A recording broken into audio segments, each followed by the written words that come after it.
మరి మనకు రావాల్సిన డబ్బులు అప్పుడు గుర్తు రాలేదా? అప్పుడు ఒక పేపర్ ముక్క వాళ్ళ చేతుల్లో పెట్టి మాకు డబ్బులు రావాలని ఎప్పుడైనా అడిగారా? వాళ్ళు వినకపోతే అక్కడే వాళ్ళ ఇంటి ముందరే కూర్చొని ధర్నాలు ఎప్పుడైనా చేశారా? మీకు చేతనయిందా? మీకు దమ్మున్నిందా? ఆ డబ్బులేమో అప్పుడు రావాల్సినవి మీకు గుర్తులేవు. ఇప్పుడు మేము మిమ్మల్ని నిలదీస్తుంటే మా గురించి మాట్లాడుతున్నారా? మీరా మాకు చెప్పేది? మీతో నీతులు చెప్పించుకునే పరిస్థితిలో లేదు. మీరు ఒక మహిళ, ఒక ఎమ్మెల్యే, ఒక మంత్రి, కనీసం మీ నియోజకవర్గానికి ఏమైనా చేసుకోగలిగారా? ఏం చేసుకోగలిగారు? రాజశేఖర్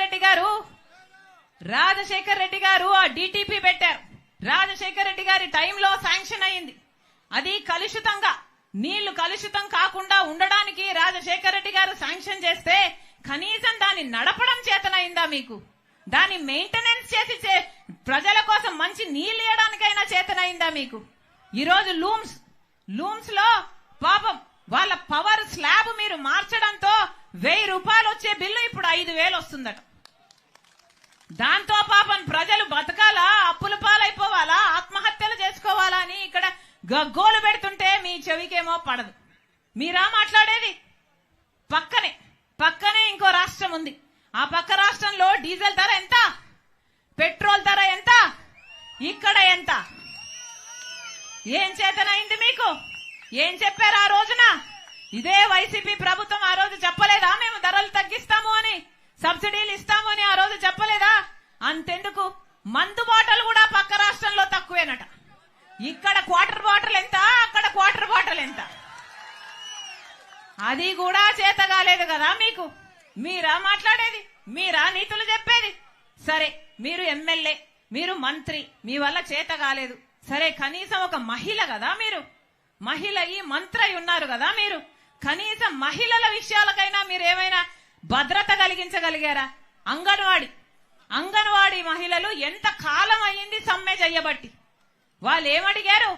పక్క తెలంగాణలో, పక్క కర్ణాటకలో మాకంటే ఎక్కువ జీతాలు వస్తున్నాయి, మాకు 12,000 ఇస్తున్నారు, ఇది సరిపోవటం లేదు, మాకు కూడా పక్క రాష్ట్రంలో జీతాలు పెంచినట్టు మా జీతాలు పెంచండి, మా కుటుంబాలు గడవాలి కదా అని వాళ్ళు అడిగితే జుట్లు పట్టుకొని వాళ్ళని లాగి పోలీస్ స్టేషన్లలో వేస్తారా?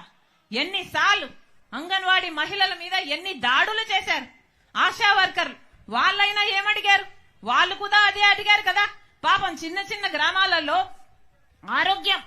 ఆరోగ్యం చూసుకునే వాళ్ళు ఆశా వర్కర్. పోనీ వాళ్ళ మీదైనా గౌరవం ఉందా మీకు? మహిళలు కదా అంగన్వాడీ ఆశా వర్కర్లు అంటే. ఆ రోజు చంద్రబాబు గారు గుర్రాలతో తొక్కిచ్చారు, ఇట్లనే వాళ్ళు జీతాల కోసం పోరాడితే. ఈరోజు మీరు పోలీస్ బూట్ కాలు చేత తొక్కిస్తున్నారు. మీకు చంద్రబాబు గారికి ఏమిటి తేడా?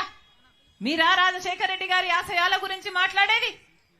అమ్మా, ఈరోజు పాపం వీళ్ళు చూడండి, పెన్షన్ రాక మన రాష్ట్రంలో ఎంతమంది ఉద్యోగస్తులు మాకు పెన్షన్ ఇవ్వండి, మాకు పాత పద్ధతిలో పెన్షన్ ఇవ్వండి అని సంవత్సరాల తరబడి కొట్లాడుతున్నారే.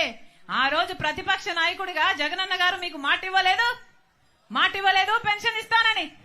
అంగన్వాడీ వాళ్ళకైనా, ఆశా వర్కర్లకైనా, వీళ్ళకైనా, రెగ్యులరైజ్ కావాల్సిన ఉద్యోగాలకైనా ఎంత మందికి మాటలు ఇచ్చారు? ఒక్క మాట అయినా నిలబెట్టుకున్నారా? మీకు మాట ఇచ్చారా అన్నా?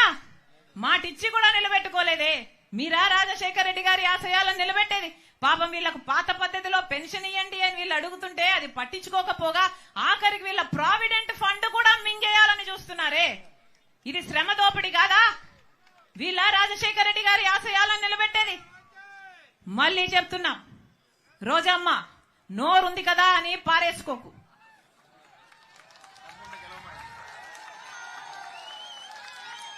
ఇదే పక్క రాష్ట్రంలో ఇలాగే రాజశేఖర్ రెడ్డి బిడ్డ మీద అధిక ప్రసంగం, ఇలాగే అతిగా మాట్లాడితే జనాలు వాళ్ళందరినీ ఓడగొడితే ఇప్పుడు వాళ్ళు ఇంట్లో కూర్చొని ఉన్నారు.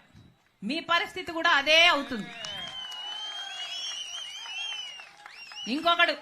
ఇంకొకడు మొన్న బాపట్లలో సభ పెట్టి వస్తే రాజశేఖర్ రెడ్డి బిడ్డ కాబట్టి బాపట్ల నుంచి అడుగు బయట పెట్టనిచ్చారట. ఒక్క నిమిషానికి నేను రాజశేఖర్ రెడ్డి బిడ్డను కాదనుకుందాం, రండి, ఎంతమంది వస్తారో రండి, ఏం చేస్తారో చేయండి, మీ దమ్మేంటో చూపించండి.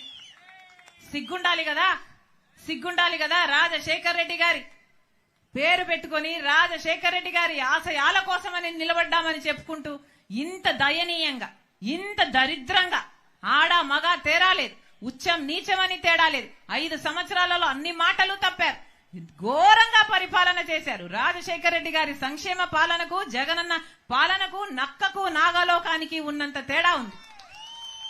ప్రతి మాట తప్పారు.